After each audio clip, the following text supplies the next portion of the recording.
¿Qué tal? ¿Cómo están amigos y amigas de la Octava Digital? Hemos estado platicando con ustedes durante toda esta semana, por supuesto, del tema de los traficantes de ADN, lo que se está discutiendo ya en el Poder Judicial de nuestro país y lo que trascendió que incluso ha involucrado a Carla Quintana, precisamente, quien está encargada, responsable de la Comisión de Búsqueda de nuestro país y que ha estado luchando en muchas ocasiones, y lo ha dicho en diferentes medios, por evitar precisamente la corrupción alrededor de lo que tiene que ver con las desapariciones forzadas, porque el Estado asuma muchas veces su responsabilidad. Voy a platicar con dos reporteros independientes, dos periodistas independientes,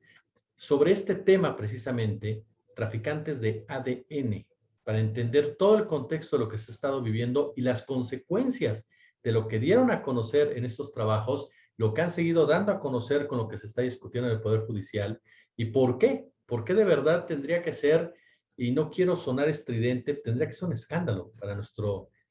país, sobre todo para un país como este, que sufre tanto de desapariciones forzadas, que sufre tanto para identificar a sus muertos y demás? Saludo con muchísimo gusto, de verdad, a Paula Mónaco. Paula, ¿cómo estás? Hola, ¿qué tal? Mucho gusto. Bien, muchas gracias por la invitación. Luis Brito, mi querido Luis, ¿cómo estás? Buenas tardes. Muy bien, Jesús. Igualmente, muchísimas gracias por la invitación. Aquí estamos bien pilas. Muchas gracias. Quiero comenzar contigo, Paula, para que nos platiques un poco el contexto precisamente de todo lo que estamos viendo en este momento. Yo recuerdo mucho un trabajo periodístico que se iba a conocer en Aristegui, precisamente, incluso lo publicaron en Aristegui Noticias, en donde también participó Wendy Selene, y en donde hablaban precisamente de todo esto, traficantes de ADN. Para que la gente que nuestra audiencia que está presente en este tema lo tenga claro, ¿por qué no recordamos un poquito? ¿Qué fue lo que ustedes descubren, profundizan en esa investigación, Paula? Sí, lo que nosotros encontramos en la investigación que titulamos Traficantes de ADN, que se publicó el 13 de diciembre de 2021 en Aristegui Noticias, pero también en otros 13 medios libres independientes en simultáneo de En pie de distintas página también. regiones y estados del país, exacto. Pie de página, el Diario de Juárez, La Marea de Veracruz, y así una lista muy bonita porque nos permitió crear un contenido que circulara en distintos lugares y territorios. Fue el resultado de una investigación que realizamos patrocinados por una beca de UNESCO, que otorgó la primera beca de periodismo de investigación en México, junto con otros equipos que postulamos. Tuvimos, si no recuerdo mal, 8 equipos ganadores, si no tú me corriges, Luis, ¿cuántos fueron? Y uno de ellos fue el nuestro, Wendy Selene Pérez, Luis Brito, que está aquí con nosotros ahora, Miguel Tobar Fierro en la fotografía, y en la edición Guillermo Sánchez Cervantes y Francisco Sandoval. Ese fuimos el equipo que trabajamos, más los compañeros que hicieron transcripción.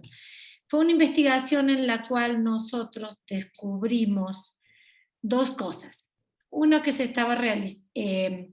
que había una situación al menos confusa, pero que no queda en nuestro ámbito determinar qué tan ilícita sea, pero sí seguramente confusa e importante de atender, que es que empresas privadas se están acercando desde hace años, al menos desde el 2016, a familiares de personas desaparecidas para pedirles tomarles una muestra de ADN, conservar una muestra de ADN de quienes buscan, pero también prometiéndoles que podían contrastar eso con la base de datos genética más grande que tiene el país, que es la de la Procuraduría General de la República entonces, Fiscalía General de la República hoy. Es decir, primero encontramos eso, esa conducta que surge de estos tiempos de esta crisis forense, pero que no está regulada y que no sabemos hasta qué punto es legal, pero sin dudas no es ni cómoda ni muy justa hacia los familiares, porque implica no solo una promesa difícil de cumplir, la identificación de sus restos, sino también un detalle bastante importante, que es cómo les prometían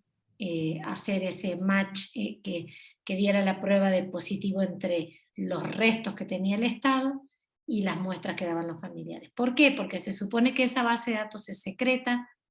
es de seguridad nacional, no es la única, las fiscalías estatales tienen otras, la Guardia Nacional tiene otra, que era de Policía Federal, pero en esa promesa, más allá de la irresponsabilidad en sí, saltó la información de una posible acción ilícita, que es el compartir, el copiar, pasar, transmitir, como le queramos llamar, información de perfiles genéticos de familiares de personas desaparecidas y de restos óseos y de cuerpos hallados en México a una empresa privada. Entonces, ahí nosotros lo que descubrimos fue como esta doble acción. La recolección de ADN de familiares con las promesas y las esperanzas generadas a partir de ello por parte de particulares, y el cruce entre particulares y Estado en una red,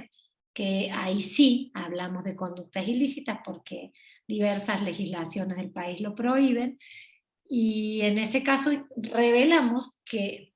por una partecita de toda esa trama bastante compleja, estaba siendo juzgado el primer comisionado nacional de búsqueda que tuvo México, Roberto Cabrera Alfaro.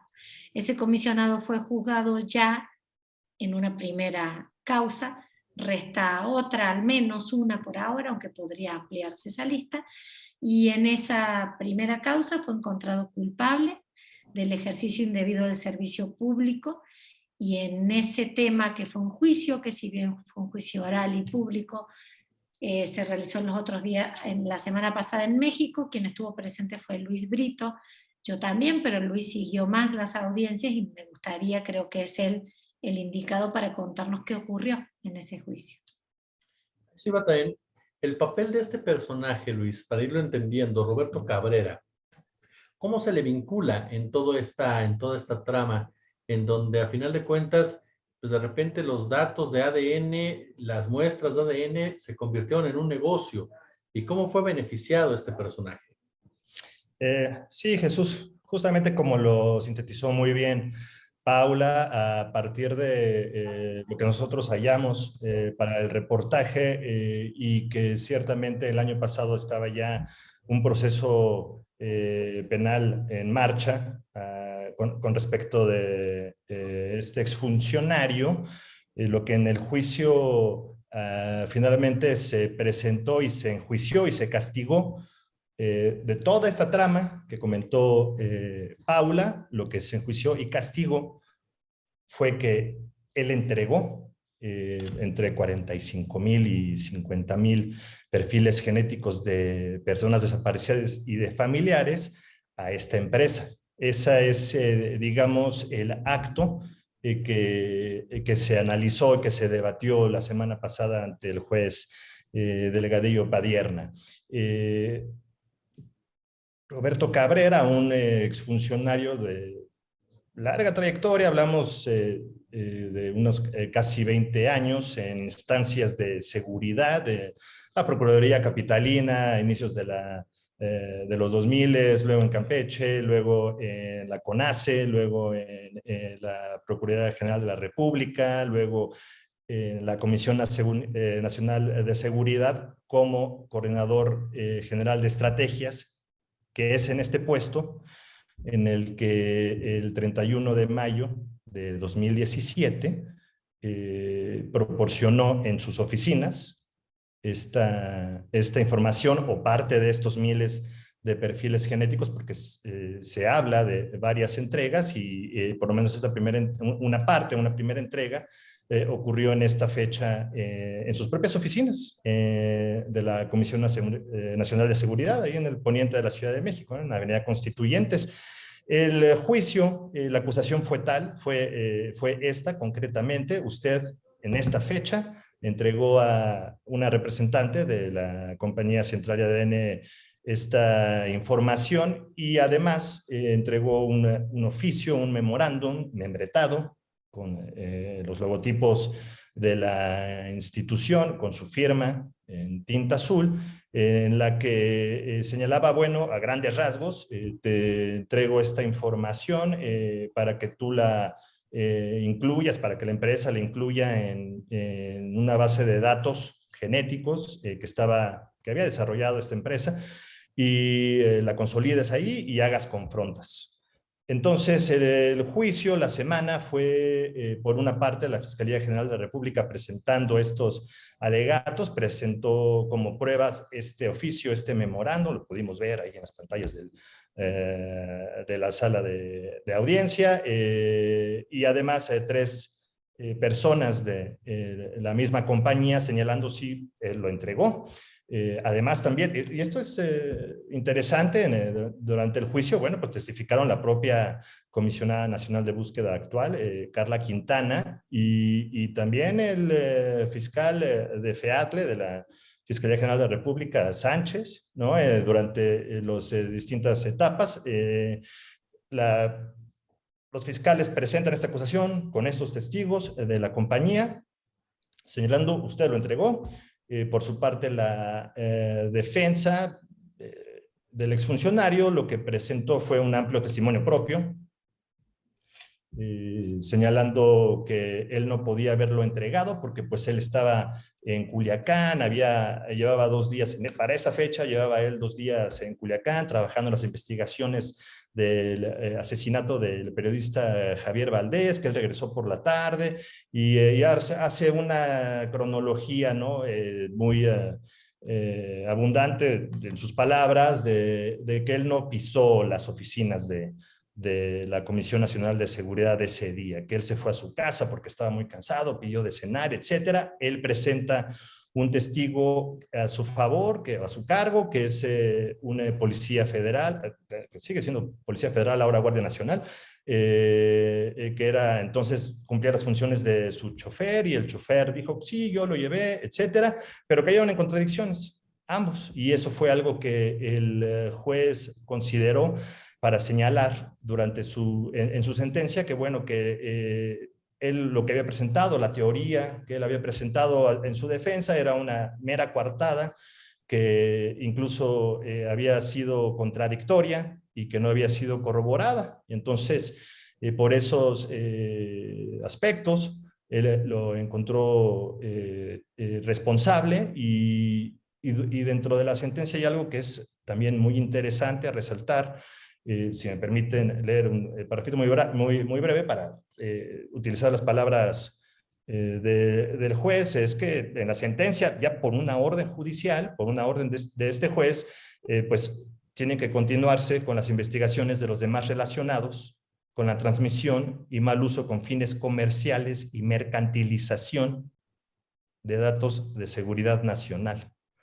Al final de cuentas, los perfiles genéticos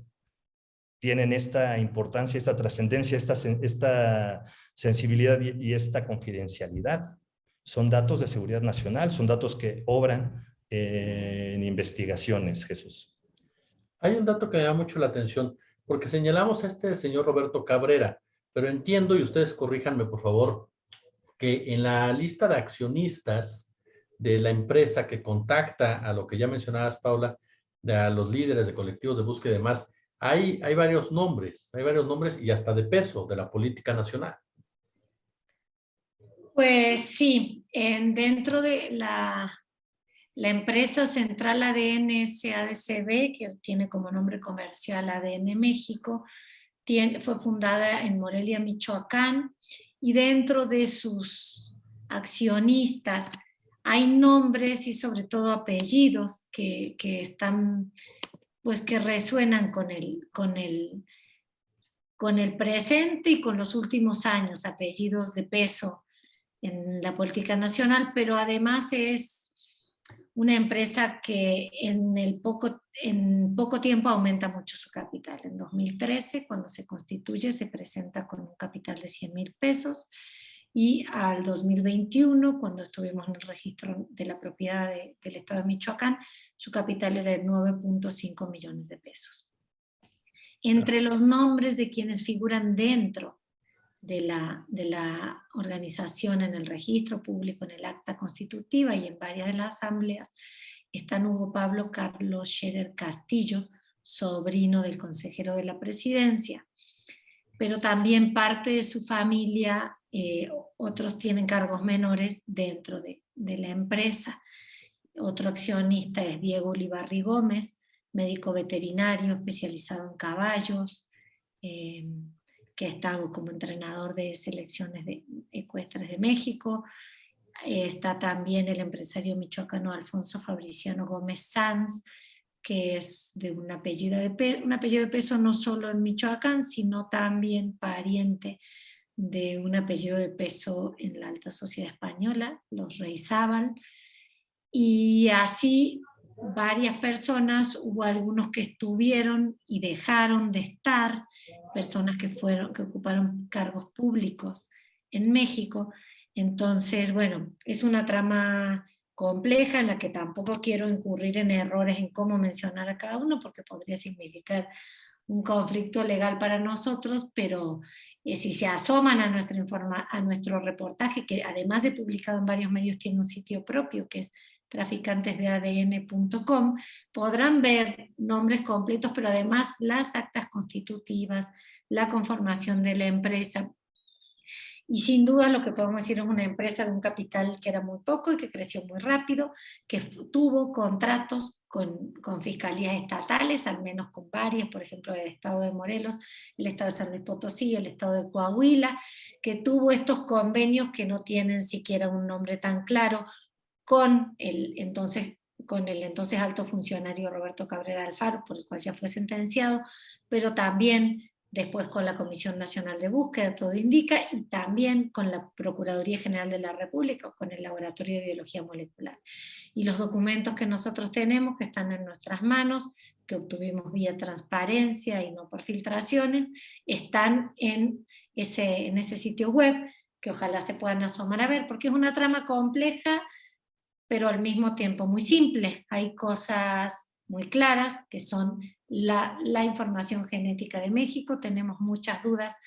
acerca de la seguridad, de la certeza, del cuidado con el cual se ha estado manejando en los últimos años, la información de restos óseos, de restos de cuerpos de personas y de sus familiares. Y tenemos también claro que hay un vínculo con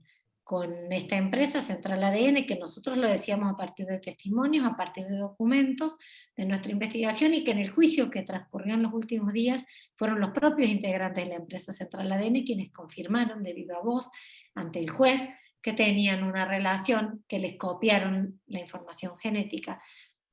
y que sí estuvieron en sus manos. Ellos dijeron ha sido destruida, nosotros nos gustaría que se realicen los peritajes para estar seguros de que fue destruido, cuál fue el destino, dónde está esa información ahora, y qué otro tipo de filtraciones hubo, y qué tanto tienen que ver esos apellidos de peso, en este caso, y si hay más, porque jalamos una parte del hilo y encontramos bastante, pero sabemos también que hay mucho más por encontrar. Hasta ahora una sola persona ha sido sentenciada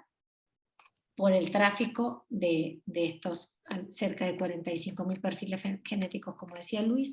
pero sabemos que hubo más de una copia. La actual comisionada nacional de búsqueda en su testimonio dijo que al entrar a su cargo se encontró con documentos en los que la empresa ofrecía al menos pedía al menos un pago de 70 millones de pesos. Hay mucho todavía por saber, mucho por esclarecer, y una trama que ojalá avance en la justicia, y que, porque no es más que la posibilidad o no de encontrar a los seres queridos para miles de familias que buscan en el país. Más de 100.000 personas desaparecidas tenemos, más de 52.000 cuerpos en CEMEFOS e instalaciones del Estado, según la última información oficial que ya tiene varios meses. Entonces esto que acá aparecen datos fríos son en realidad vidas de personas que siguen ausentes y vidas de cientos de miles que les esperan y les buscan. Y es que comentábamos esto precisamente de los apellidos, porque caray Luis, entender este entramado, esta operación, poder acceder a estos datos, poder acceder de esta manera,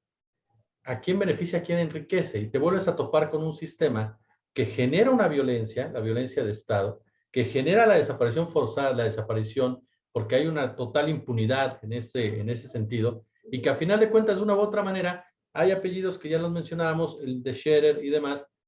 que de una u otra forma están también vinculados a este tema del tráfico de ADN. Entonces nos topamos con un sistema que está propiciando este mismo mercado negro. Y es justamente ya por orden judicial que la Fiscalía General de la República tendrá que seguir indagando esta trama, y como lo dice Paula, compleja en apariencia, suena compleja, pero en realidad no lo es tanto. O sea, por lo menos por lo que se sabe de los hallazgos del reportaje, por la información que surgió durante el juicio, exactamente ya en voz de las personas de esta trama, de las personas de la compañía y del exfuncionario, hablamos de que se entregaron datos a una empresa que en aquel momento tenía, estamos hablando de 2017, 2018, estaba impulsando, había creado y estaba impulsando una área dentro de su compañía, un área de perfiles genéticos, y que había por lo menos una directiva recorriendo el país para proponer sus servicios. Entonces, pues sí, esto todavía le queda de investigación, le queda conocer más información, y será ya es por sentencia que la Fiscalía General de la República tendrá que ir respondiendo las dudas que quedan al respecto.